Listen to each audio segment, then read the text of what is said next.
आज का हमारा सत्संग श्रीमद् भगवद गीता के 18वें अध्याय का 72 से 78 तक 72 to 78 भगवद गीता सुनने के बाद अर्जुन को क्या बोध हुआ, क्या ज्ञान मिला, इसी बात पर चर्चा होगी।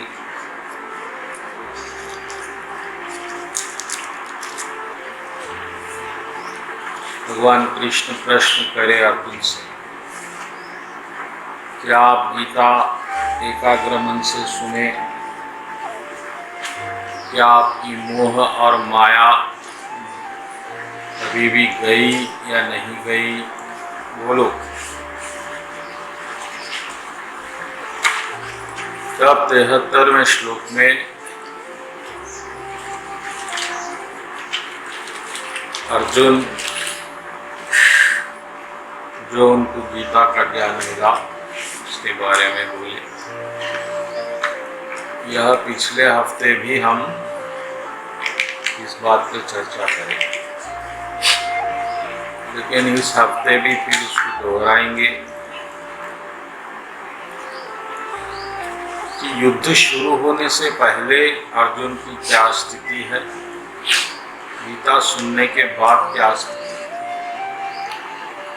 वो जो फर्क है वो हमारे में भी होना चाहिए, वरना गीता सुन के वेस्ट हो जाएगी। जो परिवर्तन अर्जुन में आया है वह प्रत्येक सुनने वाले को आना। कोई समझना कि उसमें गीता को समझ में आ गई, क्योंकि गीता सिर्फ पढ़ने से या सुनने से समझ में नहीं आती। अंदर से भगवान आपको समझाना भी पड़ता कि ऐसा है। ये बहुत बड़ी परेशानी। गीता तो हर कोई पढ़े, गीता धृतराष्ट्र जी भी सुने उसी वक्त। इस तरह गीता अर्जुन सुने, उसी प्रकार धृतराष्ट्र जी भी सुने। लेकिन जो बात अर्जुन जी बोले वो धृतराष्ट्र जी नहीं बोले। धृतराष्ट्र जी संजय जी को बोल सकते थे कि हाँ मेरे को भी ऐसा ही लगा, ऐसा ही हुआ। तो गीता भगवान जिसको जैसा समझाते वैसा ही समझ में आती, और भगवान जिसको जैसा प्रकट करते कि मैं ऐसा हूँ, उन्हें वैसा ही उसको समझते। भगवान मुस्लिम्स को ऐसा प्रकट करते कि मेरा रूप नहीं है, तो उनको ऐसा ही प्रकट करते। क्रिश्चियनिटी में यही मालूम करते भगवान कि मैं जिसे इसको भेजा हूँ आप उनके साथ आ जाओ मेरे पास। वो लोग ऐसा ही आते। तो हर कोई इस दुनिया में मात्र जो है ऐसा ही है। इस बात को आप समझ लेना। अब गीता भगवान आपको कैसा समझाए ये भगवान के हाथ में है, और भगवान जिसको कैसा समझाते जैसा उन्हें चाहा। गीता की महिमा यही है कि गीता आपको जिस जैसा होना वैसा ही समझ में आती। आप गोश्त खाना चाह रहे और चाहे तो भगवान गीता में वो बात भी आपको उसमें निकल जाती। आप गोश्त छोड़ के भगवान के पास आना चाह रहे तो फिर गीता में वो बात भी निकल जाती। हर एक की इच्छाएं गीता भगवान हर एक के लिए क्योंकि बोध करे। हर आत्मा अपने हिसाब से भगवान के पास आ सकती, ऐसा भगवान प्रबंध गीता में कर। किसी हाल में आप भगवान के पास आना ऐसा भगवान चाह रहे। आप प्रेजेंट आपका क्या पोजीशन है भगवान को इससे कोई लेना देना नहीं। क्योंकि अर्जुन तो भक्त भगवान, फिर धृतराष्ट्र जी को क्यों बोले? धृतराष्ट्र जी भी सुन रहे हैं गीता, संजय जी बोल रहे हैं। अगर भगवान सिर्फ अर्जुन को ही बोलते तो फिर धृतराष्ट्र जी नहीं सुन सकते थे। तो भगवान, लेकिन जो अर्जुन जिस तरह से गीता को समझे, धृतराष्ट्र जी उस तरह से नहीं समझ सकते। ये भेद है। उसी तरह से गीता कई लोग पढ़ते, कई लोग अपने हिसाब से गीता की व्याख्या करते, लेकिन इन सब में जो गीता को सही तरह से पेश करे वो है श्रील प्रभुपाद जी, जिसमें भगवान भक्ति को बहुत इम्पोर्टेंस दिए, तो भक्ति को ज़्यादा इम्पोर्टेंस दिए प्रभुपाद जी। लेकिन गीता सिर्फ भक्ति के लिए भगवान नहीं बोले। आपको भक्ति नहीं करना है, कर्म ही में इंटरेस्ट है, तो कर्म करते हुए भी आ सकते। आपको ज्ञान में इंटरेस्ट है तो ज्ञान लेते हुए आ सकते। जिसको जैसा जो मार्ग पसंद है आप उस तरह से आ सकते। ये गीता है। तो अर्जुन को गीता इस तरह से समझ में आई कि भगवान, मैं आप जैसा बोले वैसा करने तैयार।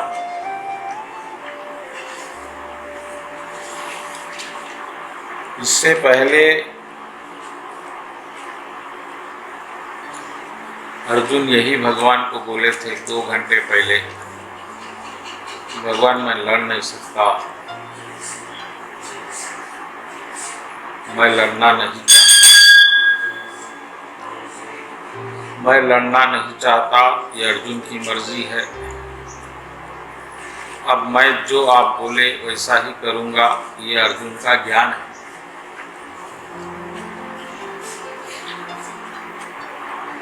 कहेंगे मैं वैसा करूँगा, उसका मतलब क्या है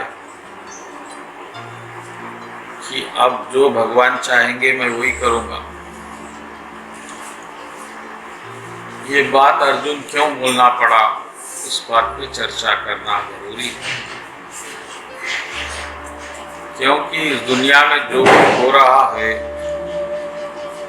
प्रभु जो भी हो रहा है वो भगवान की मर्जी से ही हो रहा है।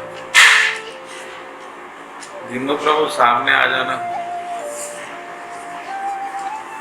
क्योंकि अगर अर्जुन ये बात नहीं बोलते तो भी वही होता जो भगवान की मर्जी है।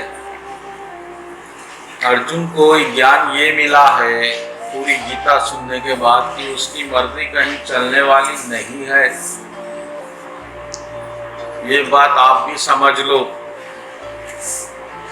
तो अपनी मर्जी का बम्बू गाड़ने से अच्छा है प्रभु का बम्बू गाड़ देना। प्रभु अब जो हो रहा आप करो भाई, हम बीच में नहीं आएंगे। प्रभु ये ज्ञान अगर आप ये समझते हैं कि आप की मर्जी आप चला सकेंगे, आपका जीवन आप सुधार सकेंगे। भक्त का मतलब है भगवान की मर्जी से चल रहा है। अभक्त का मतलब है अपनी मर्जी से अपना जीवन संभाल रहा है, सुधार रहा है, बढ़ा रहा है। दोनों में ये फर्क है, इस बात को समझो। जो आदमी ये समझ रहा है कि आगे उसका परिवार वो अच्छा बनाएगा, वो खुद तरक्की कर लेगा और सुखी हो जाएगा, धन कमा के या मान कमा के या पत्नी को पाके। ऐसा अगर आपकी विचार है तो अभी आप शरण में नहीं आए। लेकिन आपको ये समझ में आ गया कि ये सब करने के लिए आपके तरफ से आपके भगवान हैं। शरण में जाने का मतलब नहीं है कि अब आप कटोरा लेके भीख मांगेंगे रोड पे। जो जीवन आप खुद संवार सकते अपने मन, बुद्धि, इंद्रिय, कर्म से, उससे अच्छा भगवान आपको संभाल सकते। क्योंकि भगवान आपका यही जीवन नहीं, आने वाले जीवन भी देखते रहते कि इसके लिए ये अच्छा है ये नहीं। जिस तरह एक लड़की अपने पिता पे अपना जीवन समर्पित कर देती, लड़की चाहे तो खुद लड़का चुन के, खुद पंडित को बुला के, खुद जाके माता पिता के लड़के से बात कर सकती, लेकिन लड़की ऐसा नहीं करती, क्योंकि उसको ये मालूम है कि उनके पिताजी उनसे अच्छा लड़का देख सकते, उनसे अच्छा जीवन संवार सकते, उनसे अच्छी शादी कर सकते। लेकिन हमको ये नहीं मालूम था, अभी तक हमको ये नहीं मालूम था कि भगवान कृष्ण हमारे लिए बैठे हुए हैं, जो हमारा जीवन संवारना चाहते, जो हमारे जीवन को बेहतर बनाना चाह रहे, जो हम नहीं बना सकते। अगर हम हमारे तो कोशिश करेंगे तो नहीं होगा, भगवान अगर कोशिश करेंगे तो हो सकता। अभी जो अर्जुन की स्थिति है, अगर युद्ध में आप देखेंगे तो पांडवों की क्षमता, पांडवों का बल कौरवों के बल से बहुत कम है। और अगर आप ऐसा हिसाब करेंगे तो पांडवों का हारना निश्चित है, क्योंकि कौरवों के पक्ष में गंगापुत्र भीष्म जो कभी हारे नहीं, द्रोणाचार्य जी जो सबके गुरु, अश्वत्थामा जो चिरंजीव है, जो मृत्यु को प्राप्त नहीं हो, कर्ण सूर्य पुत्र है। पांडवों के पास क्या है? एक अर्जुन है। भीम तो कुश्ती में है, ये कुश्ती नहीं हो रही है। युधिष्ठिर जी तो धर्मराज है, तो सत्य बोलेंगे, बोलने का काम अब नहीं है, अब लड़ने का काम है। लेकिन पांडवों के पक्ष में कृष्ण है, और अगर कौरवों के पक्ष में कृष्ण होते तो जीत निश्चित थी।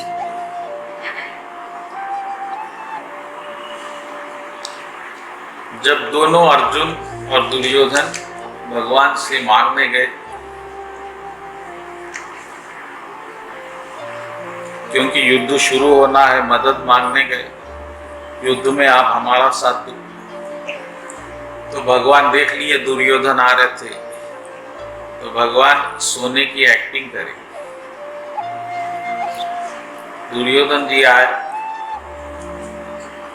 आके दो कुर्सियां थी, एक भगवान के सर के पास, एक पांव के पास। तो दुर्योधन जी पहले पांव के कुर्सी के पास बैठे, तो एकदम भगवान के चरण दिखे। तो दुर्योधन जी में अहंकार है, अरे मैं पांव के पास बैठना, मैं सर के पास बैठूं। और फिर दुर्योधन जी सर के पास बैठे। फिर अर्जुन आए, अर्जुन देखे प्रभु तो सो रहे हैं, बस चरण को प्रणाम करके पलंग की एक प्रदक्षिणा करके चरणों के पास बैठ गए। फिर प्रभु उठे, प्रभु बोले अरे अर्जुन कब आए आप, क्योंकि उठने वाला तो चरण के तरफ देखेगा। तो प्रभु मैं अभी आया। हाँ बोलो किस लिए? फिर दुर्योधन जी पीछे ठहरे, तो बोले केशव या मैं भी आया हूँ आपके लिए, कभी कभी हमको भी देख लो। अरे आओ दुर्योधन। बोलिए किस लिए आए आप लोग? तो अभी जो युद्ध शुरू हो रहा है केशव, हम चाहते कि आप हमारा पक्ष में आए। ठीक है, भगवान बोले ठीक है मैं मदद करूंगा। देखा हक अर्जुन का है, क्योंकि मैं अर्जुन को देखा। दुर्योधन जी बहस करे, अरे क्या बात है प्रभु, मैं पहले आया, आप देखे किसको का सवाल नहीं है, पहले आने वाले को पहला आप मौका देना। भगवान बोले आप कब आए, मेरे को ताल्लुक नहीं है, मैं देखा किसको मैं उसी को देखूंगा।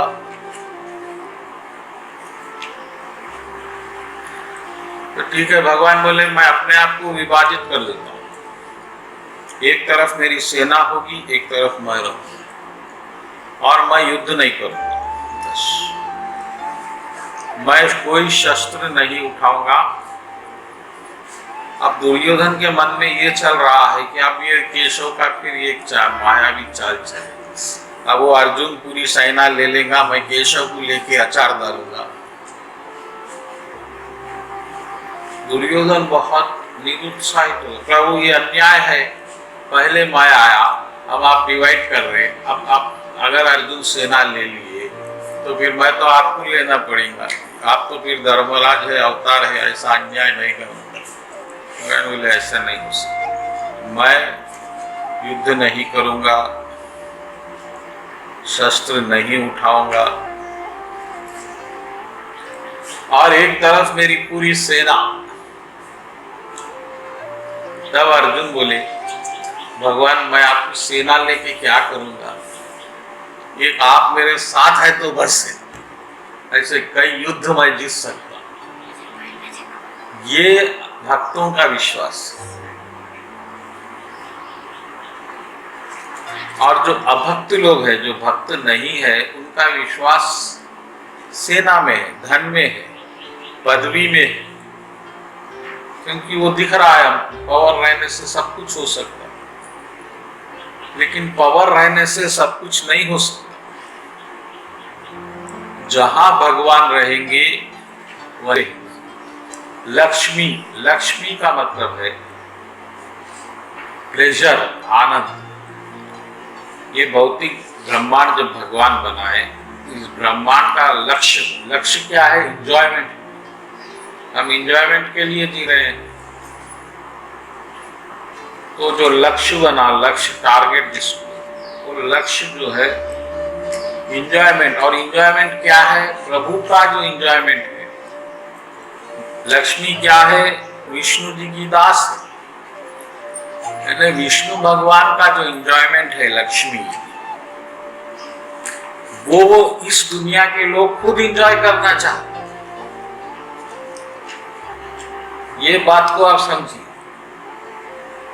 और उस लक्ष्मी को आप जो अब धन का रूप ले ली, आप दिन रात उसके पीछे पागल। लेकिन लक्ष्मी तो विष्णु की पहले से ही है, वो आपकी कभी नहीं हो सकती।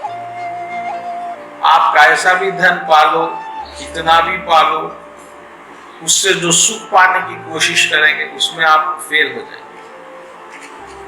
इसलिए पूरी रामायण इसी बात पे केंद्रित है कि लक्ष्मी जो सीता है उसको रावण एंजॉय करना चाह रहा है उससे। लेकिन जो भक्त लोग है, जो समझ गए ये प्रभु की है, वही हनुमान जी उससे मिलाना चाहे। और इसलिए हनुमान जी का यश आज भी फैला हुआ है, मंदिर बना हुआ है। और रावण हार गया, क्योंकि सीता को कोई एंजॉय नहीं कर सकते सिवाय राम जी की। आप इतना कर सकते कि वो सीता को प्रभु से मिला सकते। उसका मिलाना ही भक्ति है। अपना धन मंदिर की सेवा को दे देना या कोई भक्ति के काम को दे देना ही वो सीता माता को राम से मिलाना है।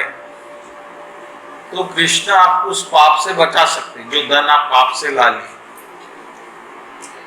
आप दान पुण्य नहीं करे तो फिर आपको उसका फल भुगतना पड़ेगा। अच्छा है तो अच्छा, बुरा है।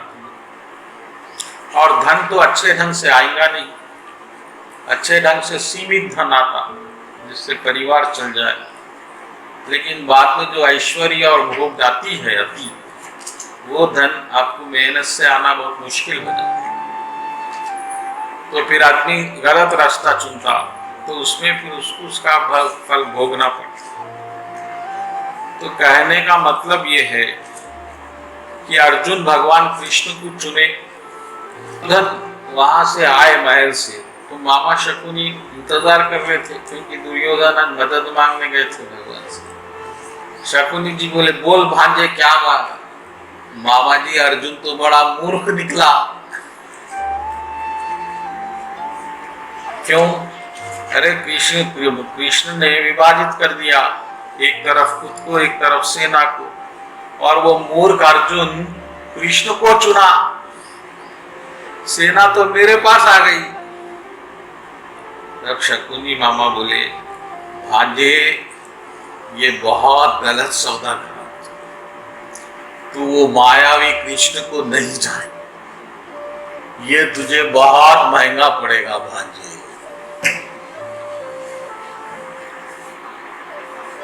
तो एक तरफ भगवान है, एक तरफ माया है। अब फैसला आपको करना है, आप भगवान के साथ रहेंगे या माया के साथ रहेंगे। और विडंबना ये है कि माया भी भगवान की है। चलो माया कोई अलग अथॉरिटी है, हम हमारे हिसाब से उसको अपने सांचे में ढालेंगे, वो नहीं हो सकता। तो ये गीता सुनने के बाद अर्जुन यह बोल रहे हैं कि भगवान मैं अब आप जैसा बोलेंगे वैसा करने तैयार। तो यहाँ पर प्रश्न ये भी आता कि अभी तो कृष्ण नहीं है, तो फिर हम कैसा माने कि हम भगवान के हिसाब से चल रहे हैं? आता है ये प्रश्न या नहीं आता? मैं आपसे पूछ रहा हूँ। 100% नहीं आना चाहिए, क्योंकि कृष्ण हमेशा है। देखिए गीता के करीब 650 श्लोक बोलने के बाद भगवान ये शरण की बात करें। ये शरण की बात पहले भी कर सकते थे कि सर्वधर्म छोड़ो, मेरी शरण में आओ, लड़ो। लेकिन उस वक्त शायद अर्जुन इस बात को नहीं समझता था, क्योंकि जब तक आपको ये ज्ञान नहीं हो जाता कि भगवान अभी इस वक्त यहाँ है, इस बात पे ध्यान दो।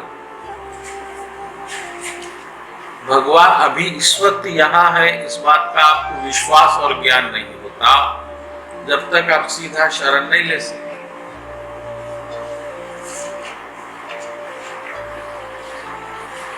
भगवान मेरी शरण में सीधा आओ बोली, गुरु की शरण में जाके गुरु की बात सुन के आओ, ऐसा नहीं बोले।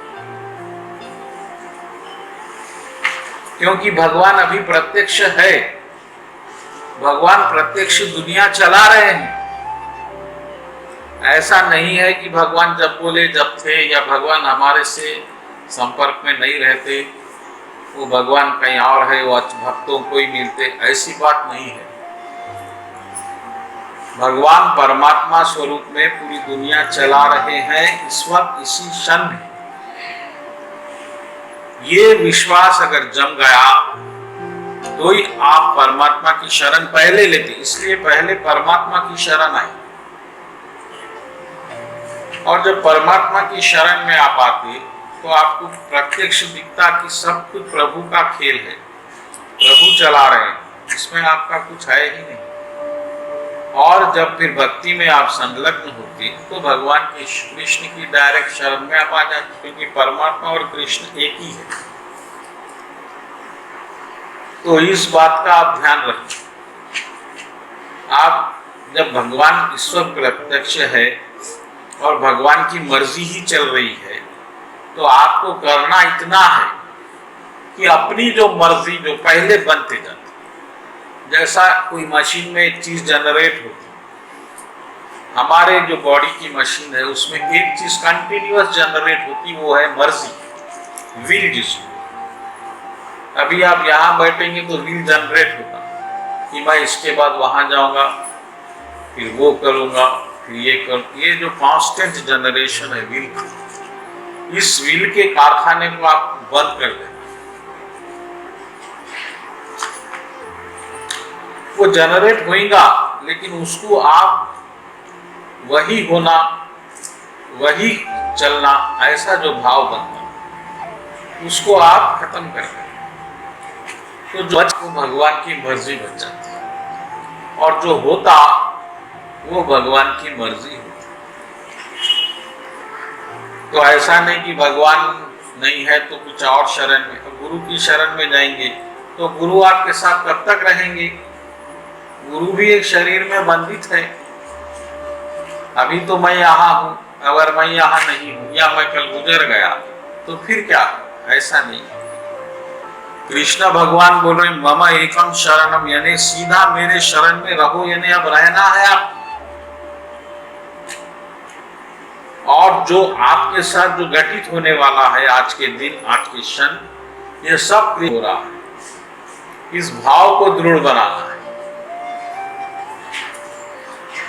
और अगर ऐसा भाव बन रहा है तो ये आप शरण में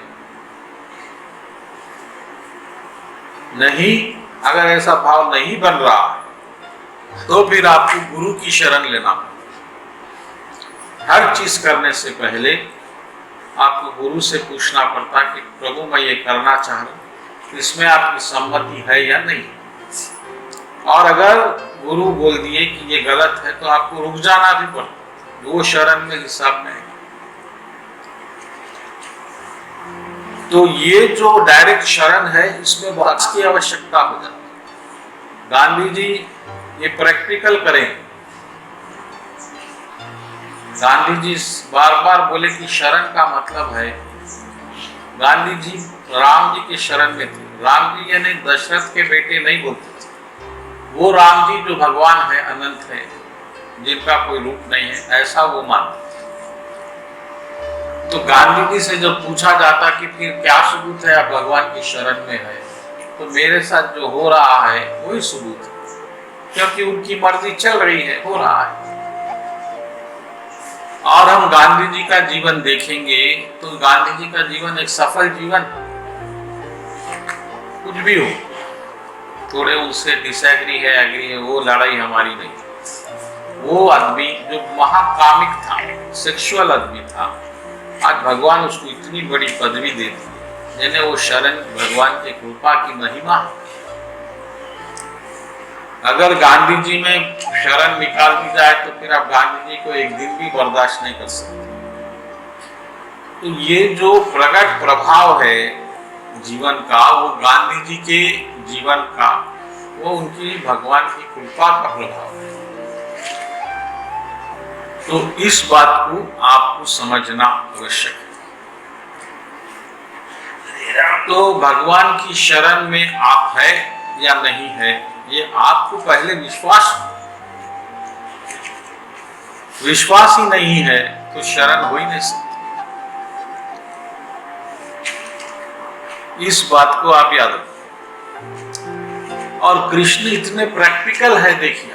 इससे पहले अर्जुन को बोले आप गुरु के पास जाओ, चौथे अध्याय में गुरु के पास जाओ और ज्ञान लो, उनकी सेवा करो।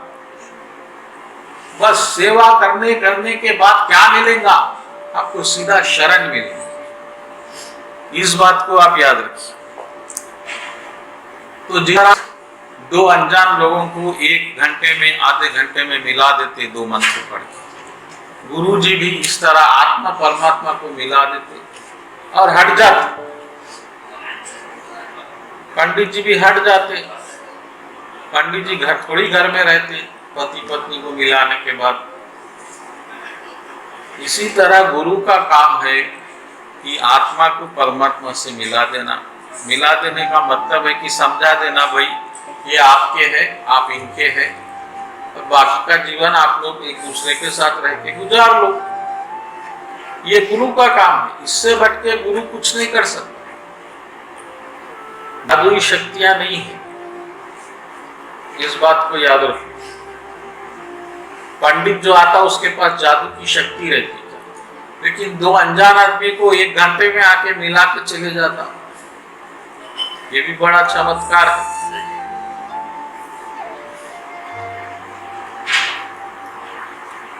तो चमत्कार किसमें है? वो जो बंधन में चमत्कार है। वो बंधन हमको नहीं मालूम था तो गुरु जी बता दिए, बस ये गुरु कृपा है। लेकिन कुछ ऑर्गेनाइजेशन वाले गुरु को इतना ऊंचा कर देते, अगर ये नहीं करेंगे तो दुकान नहीं चलेगी।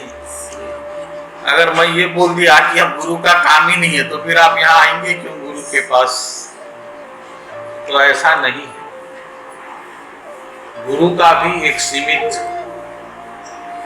पात्र है। जिस दिन परमात्मा से आपको गुरु मिला दिया उस दिन गुरु का काम खत्म हो गया। अब आप परमात्मा के साथ रहो या ना रहो, तलाक ले लो, वो आपकी मर्जी है। ये पंडित की जिम्मेदारी नहीं है, इस बात को भी ध्यान में रखिए। तो अर्जुन का जो शब्द वो है 73 श्लोका 18 चैप्टर अजय प्रभु कि मैं आपके वचन को निभाऊंगा, आप जो वचन बोलेंगे मैं वो करूंगा। करशी तव वचन तवा,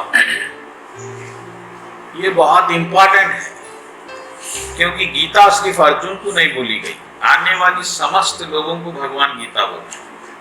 अब भगवान नहीं रहेंगे तो हम भगवान की कैसा आज्ञा मानेंगे? भगवान की आज्ञा ही मान रहे हैं आप अहंकारवश ये समझ रहे हैं कि आपकी मर्जी कुछ चल रही है। इस बात को आप समझ लेना और अहंकार से मुक्त हो जाना। अहंकार से मुक्त होने का मतलब है कि अपनी मर्जी को हटा देने का मतलब है अपने भविष्य को खत्म कर देना। जहां आपका भविष्य रहेगा वहां आपका दुख रहेगा, क्योंकि भविष्य ही दुख है। क्योंकि भविष्य में आपको सुख दिख रहा है और वो नहीं होगा। भविष्य ही नहीं है तो आप बड़े सुखी हैं। पिछला तो दुखी दुख है, लेकिन भविष्य सुनहरा है। कितना बड़ा कर्जे में आदमी रहो, वो बोलता थोड़ा टाइम दे दो। अरे जब इतने साल कुछ नहीं हुआ तो अब 2 दिन में क्या होना है? लेकिन भविष्य सपना बताता है। ये सपने से आपको निकलना है, कोई भविष्य नहीं है। हाँ, क्या भविष्य है, क्या है बोलिए? जब हम 15 साल के थे तो समझते थे 35 साल 40 साल में कुछ हो जाएगा और अच्छा। अब 50 के हो गए, फिर ऐसा दिखता कि 5-10 साल में मैं कुछ ऐसा हो जाएगा, कुछ होने वाला नहीं। ये शरीर ही आपको दुख देने वाला है, इस बात को भी याद रखिए मेरी। हम देख रहे हैं हमारे पूर्वजों का जीवन, हमारे पिताजी का, हमारे भाइयों का, बहनों का, जो बुढ़ापे में आ गए, इस दौर से गुजरे थे। बुढ़ापा ही दुख है और ये आपको आने वाला है, तो आप दुख भोगने के लिए तैयार रहिए। सवाल ये नहीं है कि आपके पास कितना धन है या नहीं है, आप भिखारी है या राजा है। बुढ़ापा अपने आप ही एक दुख का भंडार है और बुढ़ापा वो एक दिन का नहीं है। एक 25 साल तो हो सकता है बुढ़ापे से गुजरेंगे और जैसा जैसा वो बढ़ेगा दुख बढ़ते ही जाएगा, क्योंकि रोग बढ़ेंगे, आपकी असहायता बढ़ेगी। उस वक्त आप बेबसी में आ जाएंगे और दुख जिनके लिए आप जीवन गुजारे वो आपसे दूर हो जाएंगे, क्योंकि उनका अपना जीवन है। बच्चे आपके गुलाम नहीं है, उनका अपना एक जीवन है, लक्ष्य, वो उस तरफ दौड़ेंगे और आपको ऐसा दिखेगा कि आप इस वक्त अनवांटेड है, आपकी जरूरत नहीं है दुनिया। ये बड़ा दुख है। लोगों को खाने पीने का दुख नहीं है, माता पिता को ठुकरा दिया बेटा, पूछता नहीं का दुख है। ये बहुत बड़ा दुख आपको झेलना है। इसीलिए गांधी जी ये बोले कि माया इससे पहले आपको छोड़े, आप माया को छोड़ो, बच जाइए, क्योंकि माया आपको छोड़ेगी। लेकिन आप माया को छोड़ना, दुख से बचना। गांधी जी परफेक्ट थे। आप गांधी जी की किताब पढ़िए, माय एक्सपेरिमेंट्स विद ट्रूथ, मैं कई बार पढ़ा। वरना गांधी जी जैसा आदमी तो एक इंसान कहलाने के भी लायक नहीं है। उनका चरित्र आप देखेंगे, लेकिन भगवान उनको महात्मा बना दिया। ये भगवान की महिमा, और वो गांधी जी इस बात को स्वीकार कर रहे। ऐसा नहीं कि गांधी जी अहंकार में, वो बोल रहे जो भी है राम नाम का करो, ना मेरे को राजनीति आती, ना मेरे को चाल चलना आता, मैं तो जो राम जी अंदर से बोलते वो करता। और क्या कर दिए राम जी देखो, सुभाष चंद्र बोस, भगत सिंह, आजाद सब लटक गए, सब फेलियर फेलियर। ये लोग ऐसा कुछ वोटों के लिए उनको हीरो बनाते, लेकिन एक ही झटके भगत सिंह एक बंदा ले अंग्रेज लटका, आजाद एक वो गड़बड़ करे वो लटका, खत्म। उसके बाद आजादी नहीं मिली। आप आजादी मिली गांधी जी के चालों से, सत्याग्रह से, नॉन कोऑपरेशन मूवमेंट। इस बात को याद। तो शरण का मतलब इस बात को समझो, ये बार बार मैं समझा रहा हूं, अपनी मर्जी को हटा के। हरिवंश राय बच्चन जी एक बात बोले कि कुछ हो गया अपने मर्जी से तो अच्छा है, कुछ हो गया मर्जी से तो अच्छा है, लेकिन कुछ नहीं हुआ हमारी मर्जी से तो बहुत अच्छा है, क्योंकि वो भगवान की मर्जी से हो रहा है। हमारी मर्जी नहीं है, मर्जी भगवान की है, हम क्या कर सकते हैं। तो इस तरह से अर्जुन भगवान को बोल रहे हैं, भगवान से मेरे को याद आ गया। वो याद क्या आ गया अर्जुन को कि मैं भगवान का हूं, भगवान मेरे हैं और तीसरा कोई है ही नहीं, ये याद आ गया। अभी हमको क्या याद है कि पूरी दुनिया हमारी, परिवार हमारा है, समाज हमारा है, देश हमारा है, दोस्त हमारा है और भगवान भी हमारे हैं, ये याद है। लेकिन ये गलत याद है। सत्य एक सत्य है, आप भगवान के हैं, भगवान आप, तीसरा कोई है ही नहीं। तीसरा कोई है तो मैं बोलूंगा, तीसरा कुछ नहीं है। ये बाकी का जो क्रिएशन है वो भी भगवान ही, जो परम पुरुष है भगवान महाविष्णु, वही सब कुछ बने हैं। चांद, तारे, धरती, हवा, पानी, अग्नि, विभिन्न रूप।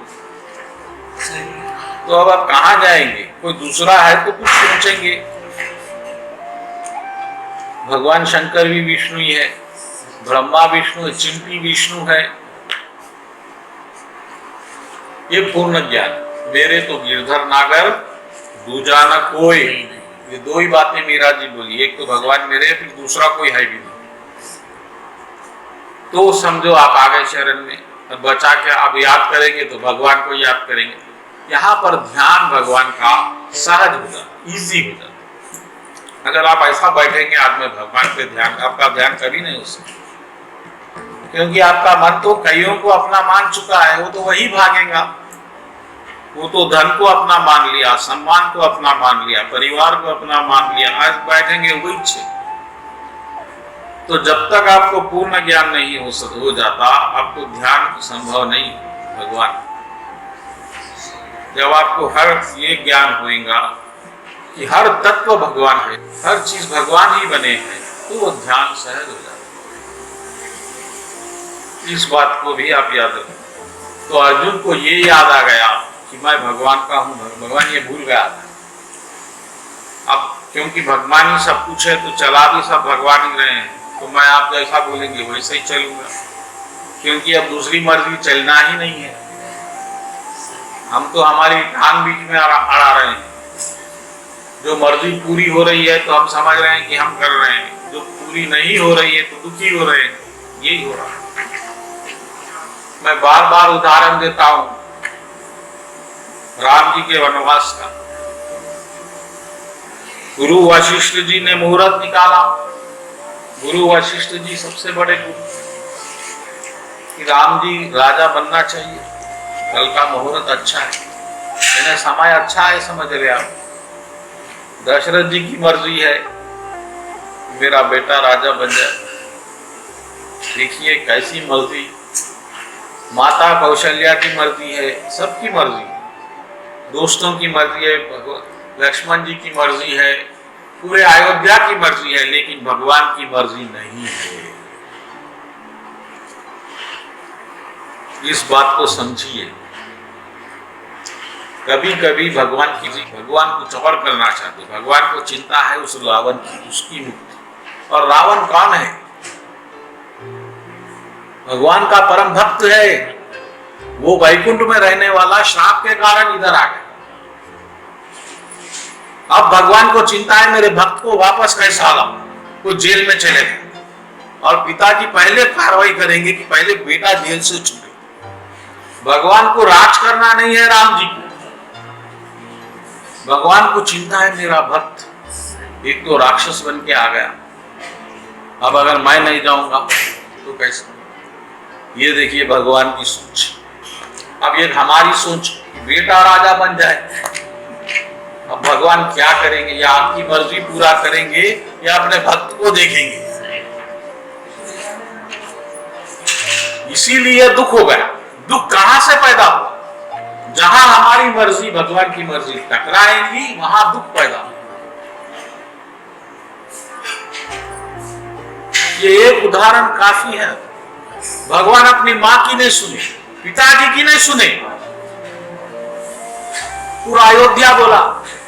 अरे भगवान आप अच्छा वो छोड़िए, भगत लोग भी, माता सीता लक्ष्मण भी राम जी के साथ चले गए। सब लोग समझाए, अरे भाई उनको वनवास दिए, आप क्यों जा रहे, आप तो एंजॉय कर। अरे उनको एंजॉयमेंट नहीं, हमको रामचंद्र। तो ना ही भगवान को ये चीजों में कोई दिलचस्पी है ना भक्तों, वो तो जहां भगवान है आनंद ले।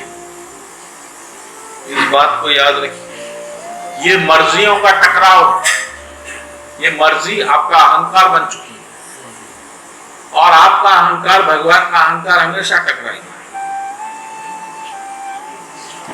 भगवान तो वही करेंगे जो भगवान को समझ में, वो आपकी नहीं सुनेंगे। तो जो भक्त अपने आप को भगवान के मर्जी में समर्पित कर देता वो आनंदित हो जाता, क्योंकि उसकी मर्जी ही नहीं है।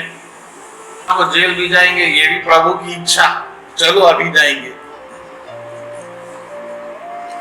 तो भक्त फिर चिल्लाता नहीं भगवान बचाओ बचाओ। प्रहलाद महाराज को पिताजी गरम गरम कढ़ाई में डाल दो। प्रहलाद जी परम भक्त है भगवान, और दाल कौन रहे? पिताजी स्वयं। और प्रहलाद महाराज भगवान को चिल्ला नहीं रहे, भगवान बचाओ मेरे को, कढ़ाई से बचाओ। प्रहलाद महाराज ये सोच रहे हैं कि भगवान अब यही शायद मेरी मौत ऐसी है, मरना तो है, ऐसे ही मर जाएंगे आज। मरते वक्त भगवान का ध्यान करना, वो नाम जप रहे, ओम नमो नारायण का जप करते थे, ओम नमो नारायण। ये भगत का लक्षण, क्योंकि प्रहलाद महाराज को मालूम है एक दिन तो मरना ही है। अगर कढ़ाई से बच भी जाएंगे तो आगे तो कहीं ना कहीं मरेंगे। इसलिए भगत लोग कोरोना से भी नहीं डरते। मैं कभी मास्क नहीं लगाया, आज भी नहीं लगाया। हमारा बेटा याद दिलाया, पिताजी चालान हो रहा है, क्योंकि अब कोरोना से भी बच जाएंगे तो कहां तक बचे, निश्चित है। और ये वो क्षण हमको फेस करना है, वो इसी सामने आएगा। कोरोना तो वजह है, कोरोना नहीं तो ठसका लग के मर सकते। हमारे बहनों ही ठसका लग के मर गए। हमारे साधु सब तरबूज खाए, ठसका लगा, गुजर गए। खाते खाते ठसके में मर गए। वही सेम 20 साल का बच्चा, ये भी वही कम उम्र गई थी मेरी उम्र। तो उसके लिए कोरोना की वजह होना कोई, अगर हमारे पाप है, हमने पाप किया तो कोरोना अवश्य आएगा, उससे बच नहीं सकते। और नहीं किए तो कभी नहीं आएंगे।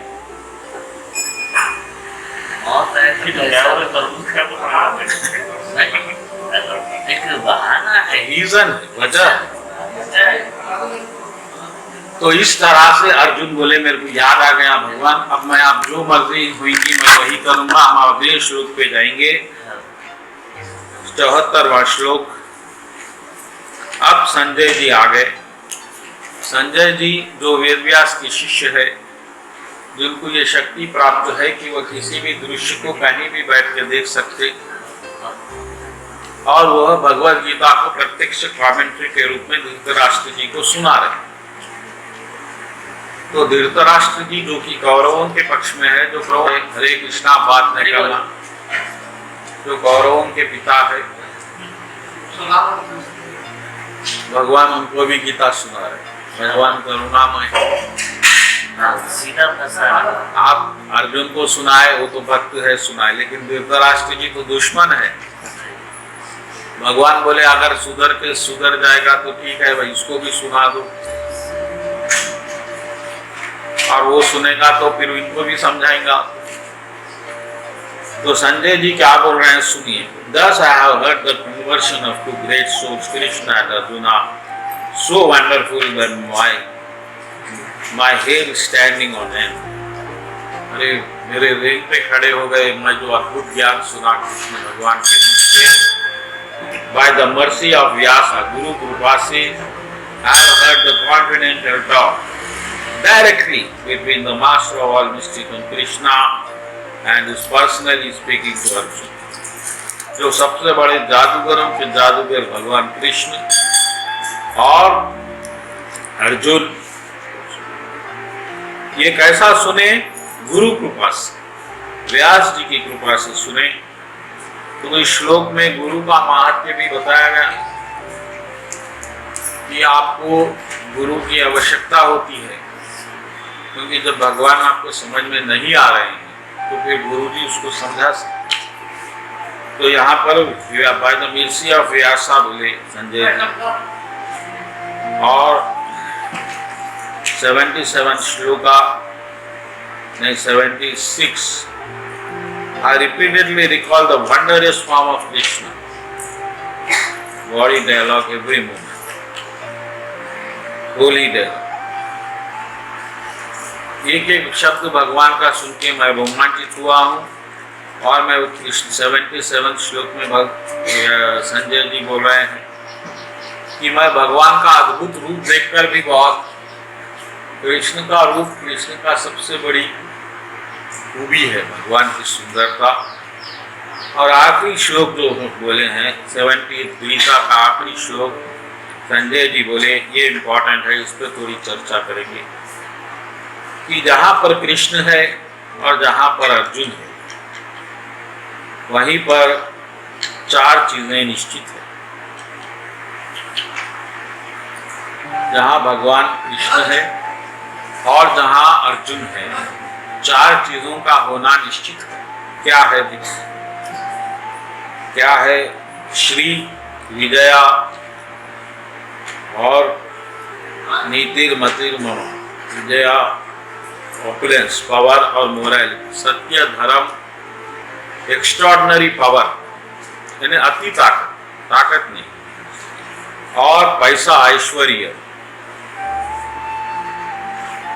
Opulence, victory, extraordinary power and morality. ये जहाँ भक्त रहेंगे, जहाँ भगवान रहेंगे, ये 4 चीजें रहेंगी। यानी सिर्फ ये बात अर्जुन के लिए नहीं है, ये हर भक्त के लिए। और ये 4 चीजें हमेशा भक्त के अतराफ ही घूमती।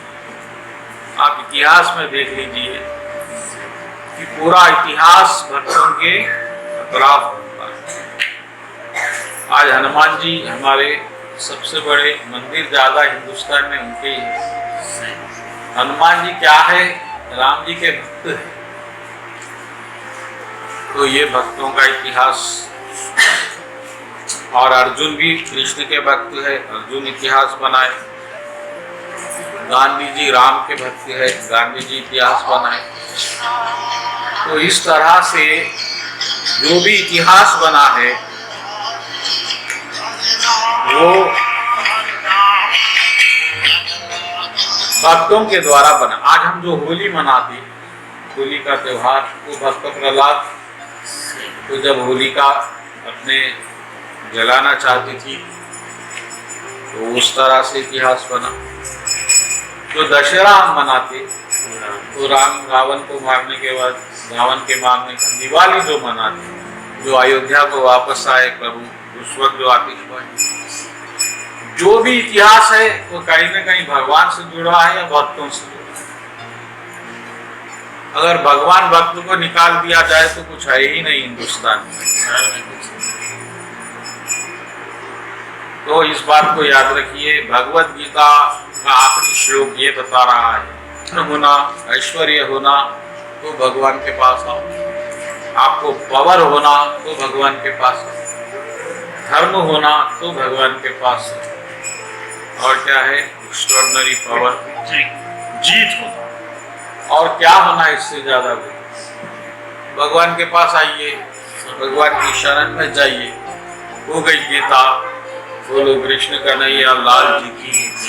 भगवत गीता की आज आरती होगी क्योंकि आज समापन है।